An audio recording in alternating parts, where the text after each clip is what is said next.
जून में प्रधानमंत्री कर सकते हैं अमेरिका की यात्रा, व्हाइट हाउस से आया बाइडेन का न्योता।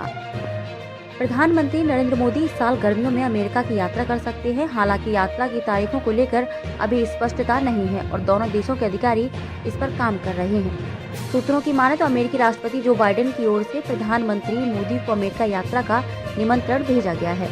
दोनों देशों के प्रशासन ने इस निमंत्रण को सैद्धांतिक रूप से स्वीकार भी कर लिया है। माना जा रहा है कि दोनों पक्षों के अधिकारी जून जुलाई की उपयुक्त तारीखों पर चर्चा कर रहे हैं, जब न केवल अमेरिकी प्रतिनिधि सभा और सीनेट के दोनों आयोजित होने हैं, साथ ही प्रधानमंत्री मोदी के पास भी कोई पूर्व नियोजित अंतर्राष्ट्रीय यात्रा व घरेलू व्यस्तता नहीं है। बता दें कि राजकीय यात्रा के लिए कम से कम कुछ दिनों की आवश्यकता होती है, जिसमें अन्य बातों के अलावा अमेरिकी कांग्रेस के संयुक्त सत्र को संबोधित करना और व्हाइट हाउस में राजकीय रात्रि भोज शामिल है।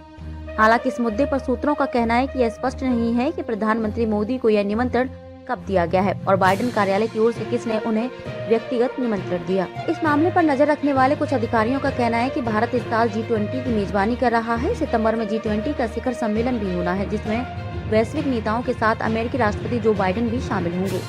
इसके बाद साल के अंत में होने वाले विधानसभा चुनावों के लिए प्रधानमंत्री मोदी का प्रचार अभियान शुरू होगा। ऐसे में पीएम मोदी के पास घरेलू व्यस्तताएं होंगी। उधर राष्ट्रीय सुरक्षा सलाहकार अजीत डोभाल इन दिनों अमेरिका यात्रा पर हैं। मंगलवार को उन्होंने वॉशिंगटन में अपने अमेरिकी समकक्ष जैक सुलिवन से मुलाकात की। ICET उद्घाटन बैठक के समापन के बाद व्हाइट हाउस ने एक फैक्ट शीट में कहा कि हम आपसी विश्वास और विश्वास के आधार पर एक खुले, सुलभ और सुरक्षित प्रौद्योगिकी पारिस्थितिकी तंत्र को बढ़ावा देने के लिए प्रतिबद्ध हैं, जो हमारे लोकतांत्रिक मूल्यों और लोकतांत्रिक संस्थानों को मजबूत करेगा।